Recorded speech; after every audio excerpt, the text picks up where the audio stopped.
we head across the Irish Sea to England's Lake District, where Kat Moe reports.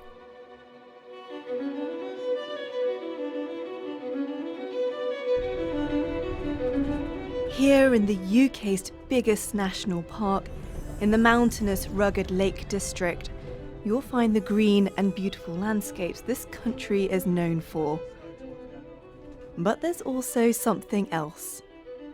Scars to the mountainsides tell a story of a defining industrial era for the country and the communities in this region. At the UK's last working slate mine, travellers can come to walk in the treacherous footsteps miners used to take up the mountain. They call it the Via Ferrata. But first, I wanted to see what life was like for these miners working deep in a network of mountain tunnels before modern machinery transformed the practice of extracting the slate. It's a bit low down here. Wow, look at this. It's absolutely amazing space, isn't it? I can hear my voice echoing off the rocks. How fun. It represents a huge area where they found an awful lot of good rock, and it also represents some 11 miles of tunnels and caverns. I can't even imagine how long it would have taken to have carved out a space this huge in here. Oh, it's a huge amount of time. Paint a picture for me of what this would have been like back in its heyday. When was that? Well, back in its heyday, after the First World War, when the production was getting going again, and it built up to some 2,000 tons of roofing slate produced per year. And that would have been, in places like this, lit by early carbide lamps, which was the next generation of lamp after using just candlelight. We would have the dust off the rock in their lungs. And they always had the potential, when you're working the rock, for it to come down onto your head, which would have been covered in a cloth cap. Back out the mine, it's time to head up to the Via Ferrata. So the old miner's route starts way over there, and the only way to get there is on this narrow bridge.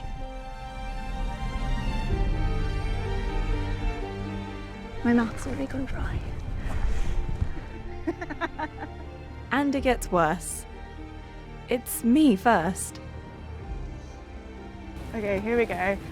This is where it gets interesting.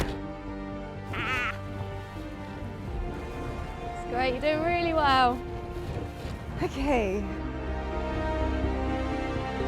How high are we? We are 3,000 foot above sea level, approximately. Okay. We're obviously quite high up from the road, just the fact that the cars are like micro machines from up here. Yeah, these cars look tiny. Probably isn't the best conversation to be having whilst we go over this. No. At over 150 metres, this bridge is the longest of its kind in Britain, and as I creep my way across, I could not be more aware of every remaining step to go. Right, I can do this. Doing my best ballet feet. Whoop. Ah. Just keep breathing. Okay, right, this was really hard. Ah. Oh gosh. With the wind lurching the bridge from side to side, I have to be so careful where I put my feet. Oh, fine. Oh my gosh, this wind. Okay? Yeah, just waiting for the wind to blow past me. Oh my God, give me a break. Soon pass by. If I actually stop and think about it, the view is, it's amazing up here, but to be honest, I haven't really been concentrating on the view so much as my feet and my arms, so I don't fall into the view. Okay?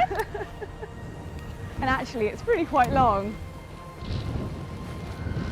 Now I can appreciate the view. It's so pretty. Okay?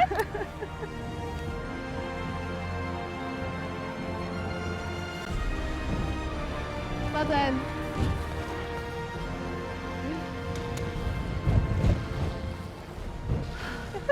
Solid ground. Well done. Safety. I would jump for joy, but it's a bit windy still. Well done. Okay. We did it.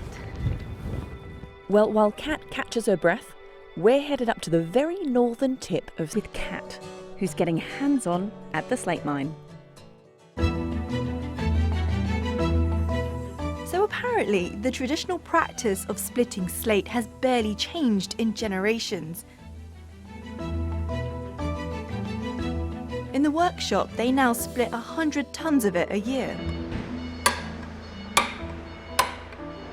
Paul here is riving the rock. That's our word for splitting. Okay. And the beauty of this rock is that it does split so beautifully into roofing slates. Now, I have an idea. Would you like to have a go yourself? Sure. You would? Will I have to pay for the slate if I ruin it? Absolutely. I'm told it takes a lifetime for writhers to learn this skill. Yeah. About there. But I'm not sure even that would be enough for me. So I just start anywhere in the middle and rather than on the edge. You didn't see that.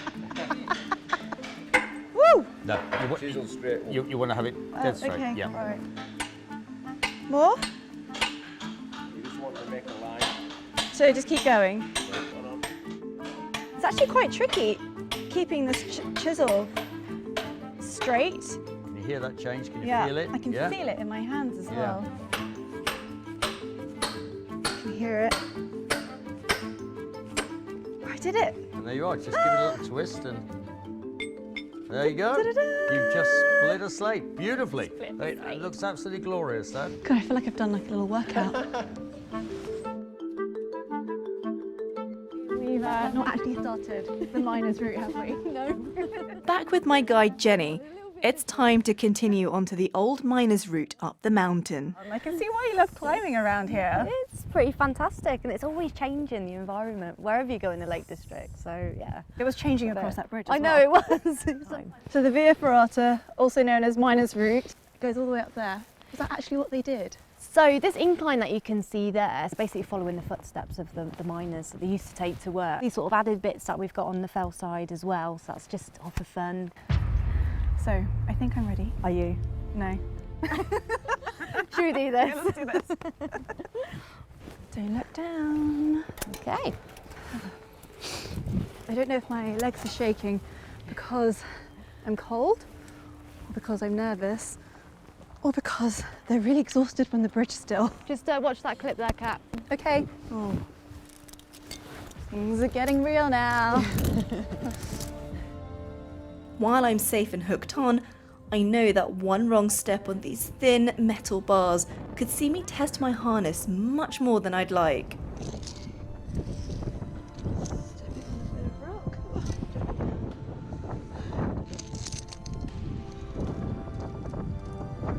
The miners wouldn't have climbed the wall this way. This is just for fun. But I'm told this section does help travellers get a sense of the type of dangerous terrain they faced every day. So you make sure you leave a bit of space again for your next foot. That's it, and then step up. How do I do this next bit? So you can use the rock again if you're happy to, or you just want a big step over with that right line.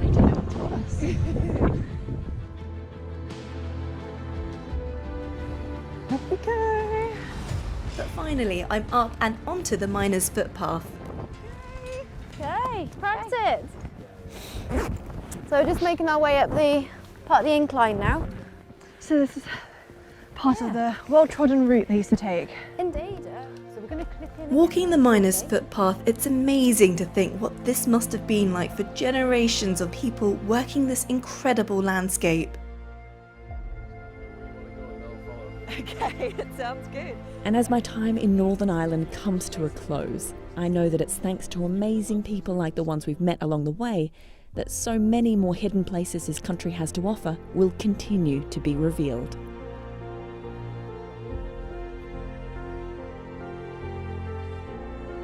Wow. What a view. Look at that. What a reward. Is that Scotland over there? It is Scotland, you can see in the distance.